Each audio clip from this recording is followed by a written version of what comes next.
මුහුණු බලද්දී පින්වතුනි මට නම් මහා පින්වන්ත පුද්ගල පිරිසක් මට මේ පේනවා. මේ පින්වත් ස්වාමීන් වහන්සේලා, ඒ වගේ මේ මහත්තුරු, මේ නෝනවරු, දරුවෝ මහා පින්වන්ත පිරිසක් පින්වතුනි. හොඳට මතක තියාගන්න පින්වතුනි මනුස්ස වෙලා ඉපදලා තියෙන්නේ තථාගතයන් වහන්සේගේ ශාසනය පවතින කාලෙක. අබුද්දස කාලයක් නෙමෙයි පින්වතුනි මේක.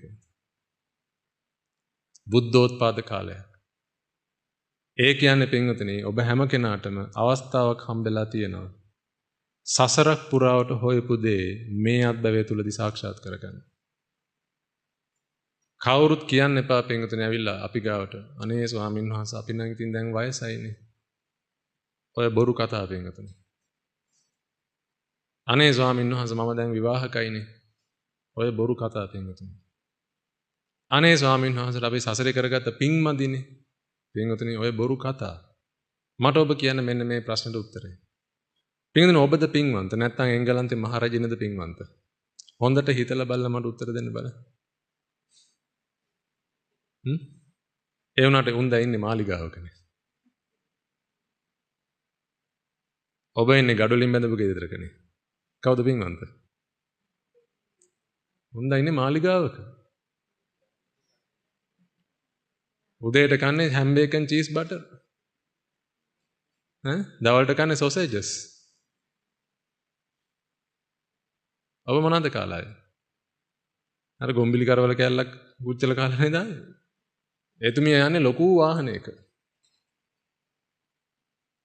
එතුමියගේ නමට නැවකුත් තියෙනවා. එතුමියට ඕනම රටකට යන්න පුළුවන් පින්වතුනි પાස්පෝර්ට් ඕනේ නැහැ. ඒ එංගලන්තේ මහරජුන් වහම එයාට ලැබෙන වරප්‍රසාදය. හිරු නොබසින රාජ්‍යයේ අධිපති. දැන් කවුද වාසනාවන්ත? එංගලන්තේ කවුද එංගලන්තේ? එංගලන්තේ අපි?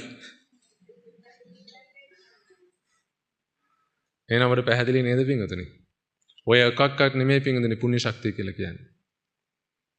පින්වතුනි මේ අනන්ත සංසාරයේ සක්විති රජ නොවිච්ච කෙනෙක් ඉන්නවද ඔබ අතර? නැහැ.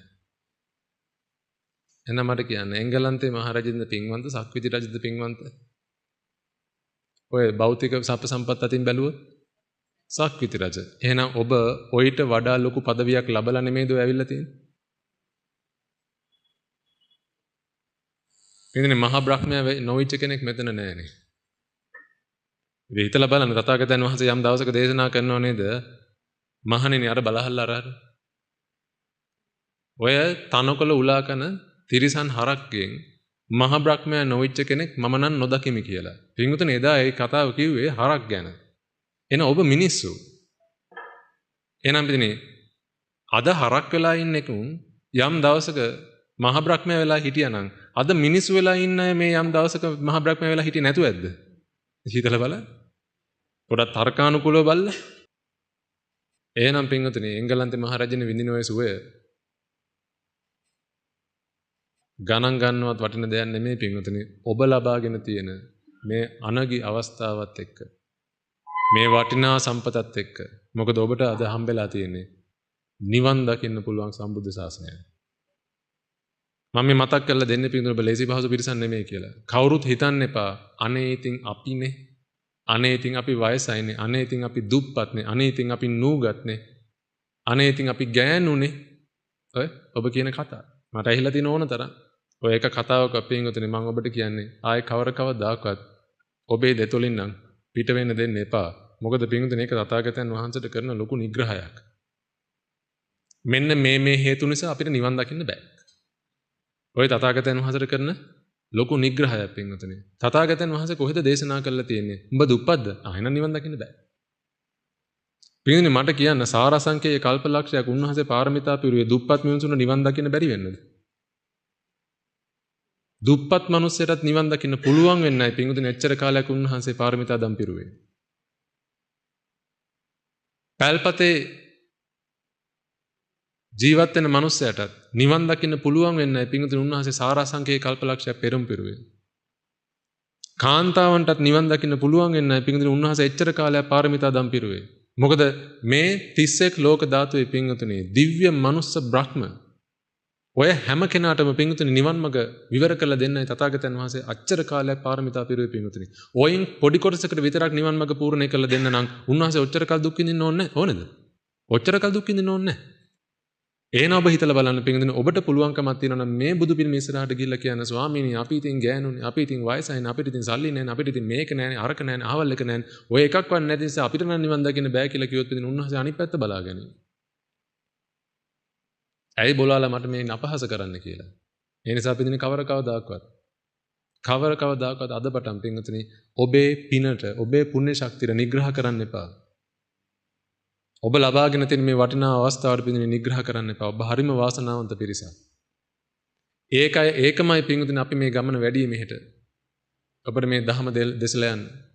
දැන් මේ සතිය පුරාවට නායක හඳුනන වහන්සේ මට මතක් කරේ නොයෙකුත් යතිවරයන් වහන්සේලා මහා දහම් අවබෝධයක් තියෙන උත්තමයන් වහන්සේලා ඉල්ල මේ සතිය පුරාවට ඔබට මේ ධහම දේශනා කරා.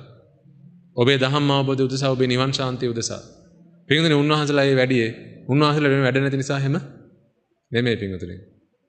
මේ ශාසනයේ පින්වතුනි කවුරු හෝ යතිවරයන් වහන්සේ නමක් ස්වාමීන් වහන්සේ නමක් ඇතුළු වුණා නම් පින්වතුනි උන්වහන්සේලා සිළු දෙනාම තමන්ගේ උපාධ්‍යයන් වහන්සේ ඉදිරියට ගිහිල්ලා සබ්බ දුක්ඛ නිස්සරණ නිබ්බාන සච්චිකරණත්තාය කියලායි උන්වහන්සේලා සිවුරු ඉල්ලගත්තේ.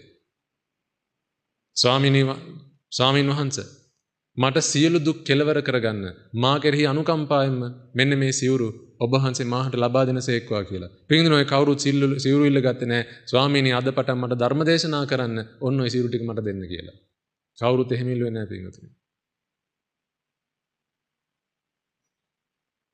අද පටන් ගමක් ගාන ගිහිල්ලා මිනිස්සුන්ට බණ කියන්න මට ඔය සිවුරු දෙන්න කියලා පින්වතුනි කවුරුත් සිවුරු ඉල්ලගත්තේ නැහැ. කවුරුත් මේ ශාසනයට ඇතුළු නැහැ පින්වතුනි ඔහොම කියලා. එහෙනම් පින්වතුනි ඔබ දකින්න ස්වාමීන් වහන්සේ කාහසිරු දරන් හිටියත් මොනපාට සිරු දරන් හිටියත් පින්වතුනි උන්වහන්සේලා මේ සම්බුදු ශාසනයක නම් පැවිදිලා ඉන්නේ. ඒ හැම කෙනාම මේ ශාසනයට ඇතුළුනේ මොකක් උදෙසාද? තමන්ගේ විමුක්තිය උදෙසා. එහෙනම් හිතලා බලන්න පින්වතුනි තමන්ගේ විමුක්තිය උදෙසා මේ ශාසනගත වෙච්ච ඒ උත්තමයන් වහන්සේලා ඔබට උන්වහන්සේලාට නිවන් දකින්න තියෙන කාලෙන් යම් කොටසක් කැප කරනවා කියලා කියන්නේ ඔබ හිතලා බලන්න උන්වහන්සේලාට විශ්වාසයක් නැතුව ඇද්ද ඔබට නිවන් දකින්න පුළුවන් කියලා. මං ඔබෙන් අහන්න පින්වතුනි ඇයි මට ඔබ ගැන තියෙන විශ්වාසය ඔබට නැත්තේ? පින්වතුනි මට හොඳටම විශ්වාසයි මේ ඉන්න හැම අම්මා කෙනෙක්ටම නිවන් සාක්ෂාත් කරන්න පුළුවන් කියලා. මට හොඳටම විශ්වාසයි පින්වතුනි මේ ඉන්න හැම තාත්තා කෙනෙක්ටම නිවන් සාක්ෂාත් කරන්න පුළුවන් කියලා. ඇයි මං අම්මා තාත්තා කියලා කියන්නේ? මේ සංසාරේ මට කිරි බින්දුවක් නොදපු අම්මා කෙනෙක් මෙතන නැහැ. මේ අනන්ත සංසාරේ පින්වතුනි මං වෙනින් ලේ දහඩි කඳුළු නොහෙලපු තාත්තා කෙනෙක් මෙතන නැහැ. එහෙනම් මේ සංසාරෙත් එක්ක බැලුවාම මේ සංසාරයෙන් එගොඩ වෙන්න යන ගමනේ පින්වතුනි මේ හැමෝම මට අම්මලා මේ හැමෝම මට තාත්තලා. මේ ආත්මේ අම්මා තාත්තා විතරක් නෙමෙයි පින්වතුනි මම බලා කියාගත්තේ. ඔබ හැමෝම පින්වතුනි මං වෙනුවෙන් ඒ මහා සත්කාරය කරා. ඒකයි පින්වතුනි මමත් අද උත්සාහ කරන්නේ ඔබ මට දුන්න දේ වෙනුවෙන් අද මට දෙන්න පුළුවන් දේ ඔබට දීලා යන්න. ඒකයි පින්වතුනි මම මේ පටන් ගන්නකොට ඔබට කියන්නේ ඔබට මේක කරන්න පුළුවන් පින්වතුනි. කිසිම විදිහකින් කවදාකවත් බෑ කියලා වැඩක් පටන් ගන්න එපා. එතකොට පුළුවන් දෙත් බෑ. පුළුවන් දෙත් බැරි වෙනවා පින්වතුනි බෑ කියලා වැඩේ පටන් ගත්තොත්.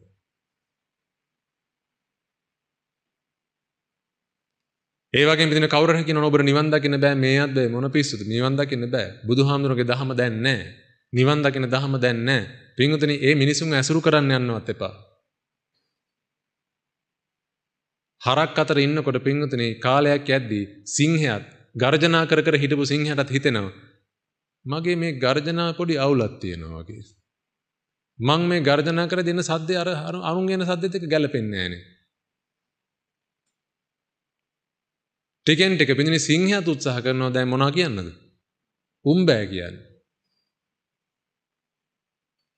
පින්වතුනි අසත්පුරුෂ සේවනයේ තරම් ඔබේ නිවනට බාධා කරන තවත් දෙයක් මම නම් දකින්නේ නැහැ පින්වතුනි. ඔක මුලින්ම කිව්වේ පින්වතුනි මම නෙමෙයි. සුගත තථාගතයන් වහන්සේ. ආනන්ද මේ මුළු සම්බුද්ධ ශාසනයම පවතින්නේ කල්යාණ මිත්‍රයා මතයි. සත්පුරුෂයා මතයි කියලා පින්වතුනි තථාගතයන් වහන්සේ එදා ප්‍රතිඥා දුන්නේ. එහෙනම් මේ මුළු සම්බුද්ධ ශාසනයෙම තියෙන කල්යාණ මිත්‍රයා මත නම් එහෙනම් මුළු සම්බුද්ධ ශාසනයම වහගන්නක තියෙන කවුරු මතද? අසත්පුරුෂයා මත. ඒකයි කියන්නේ පිටින් ඔබට කවුරු හරි කවදා හරි දාක ඔබේ ජීවිතේට කෙනෙක් හම්බුනොත් එහෙම නිවන් ඕවා අපිට කරන්න පුළුවන් දක්කේ. නංගිට බැරි නම් නංගි ඉන්නකො පැත්ත කරලා.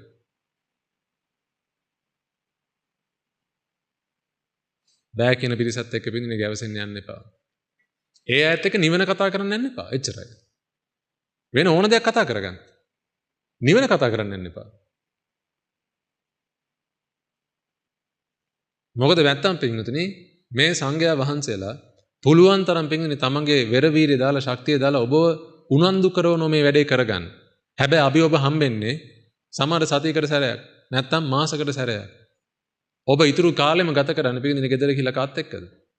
ගෙදර නැති වුණා කියම අපි ගෙදර ඉන්න ඔක්කොම හොඳ නිවන් දකින්න ඕන කට්ටිය. නමුත් ඔබ ගෙදර වහලයට වෙලාම නෙමෙයි නින්. ඔබ රැසුරු කරන වැඩි හරියක් හම්බෙන්නේ පින්වතුනි අසත්පුරුෂයෝ. අසත්පුරුෂයෝ කියලා කියන්නේ දහබල් වැඩ කරන මිනිස්සුන්ට නෙමෙයි පින්වතුනි. ඒ අසත්පුරුෂයන්ගෙත් අසත්පුරුෂයෝ නේ.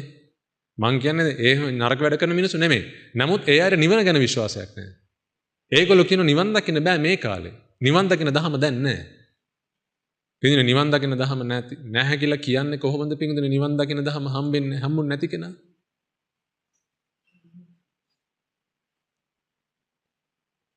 මේ ටික පොඩ්ඩක් අහලා බලන්න එපා. පින්වතුනි නිවන් දකින්න දහම තියෙනවද නැද්ද කියලා කියන්නේ.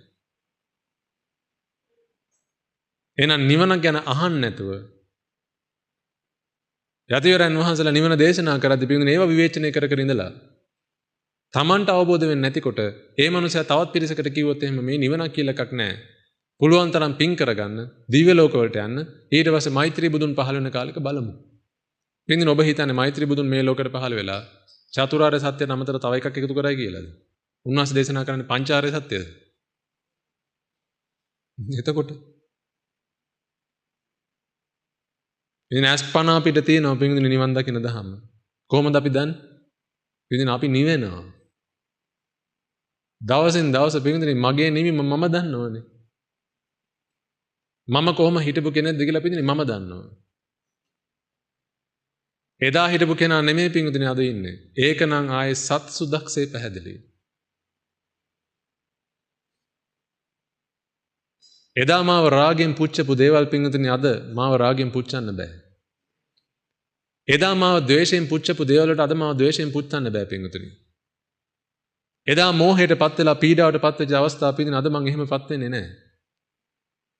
මං කියන්නේ මං අරිහත් වෙලා කියලා. තව ගමනක් යන්න තියෙනවා පින්වතුනි. හැබැයි රාග දේශ මොහ මේ දහම තුලින් පින්වතුනි ෂය වෙවි යන බව නම් ඒකාන්තයි. මං එහෙම කියන්නේ පිටින් මගේ ගැන පුරාජේරුවක් දොරන්න නෙමෙයි. මං ඔබට එහෙම කියන්නේ පිටින් මට බැරි පුළුවන් නම් ඇයි ඔබට බැරි? මෙතන ඉන්න වැඩි හැරයකට පිටින් මට වඩා ජීවිතය අත්දැකීම් තියන අයද නැද්ද? මං වගේ දෙගුණයක් කාලයක් මේ ලෝකේ ජීවත් වෙච්ච පිරිසක් ඇති මෙතන වැඩි හරියක් දෙනවා. එහෙමත් කෙනෙක් ඇති මගේ වයස හෝ මට වඩා වයසෙන් අඩු. එන ඔබ හැමෝටම පින්වතුනි මේ ජීවිතේ ඕන තරම් අත්දැකීම් තියෙනවා. මේ දහම ගලප ගන්න. තථාගතයන් වහන්සේගේ දහම තියෙන්නේ පින්වතුනි පොතක ලියාගෙන පාඩම් කරගෙන එක්සෑම් එකක් ලියන්න නෙමෙයි පින්වතුනි. එහෙම කරන පිරිසක් ඇති ඒගොල්ලෝ එහෙම කරගත්ත දෙයක්. නමුත් පින්වතුනි බුදුහාමුදුරුවෝ මේ ලෝකෙට පහළ වුණේ අනන්ත අප්‍රමාණ කාලයක් දුක් ගැහැට විඳලා. ඇස් දන් දීලා, කන් දන් දීලා, හිස් දන් දීලා, ලේ දන් දීලා, තමන්ගේ ඇඟේ තියෙන හැම ලේ බිඳුවක්ම දන් දීලා පින්වතුනි උන්වහන්සේ මේ ලෝකෙට පහළ වුණේ. ඔබ ධර්මාචාර විභාගේ පාස් කරවන්න නෙමෙයි. ඒකත් කරන්න. නමුත් ඒකට නෙමෙයි පින්වතුනි බුදු පියාණන් වහන්සේ මේ ලෝකෙට පහළ වුණේ. නමුත් අද බොහෝ දෙනෙක්ට දහම පින්වතුනි අධ්‍යයනය කරන එකක් බවට පත් වෙලා මිසක් ජීවිතේට ප්‍රායෝගිකව යොදව ගන්න එකක් බවට පත් වෙලා නැහැ. පින්වතුනි ඔබ එහෙම වෙන්න එපා.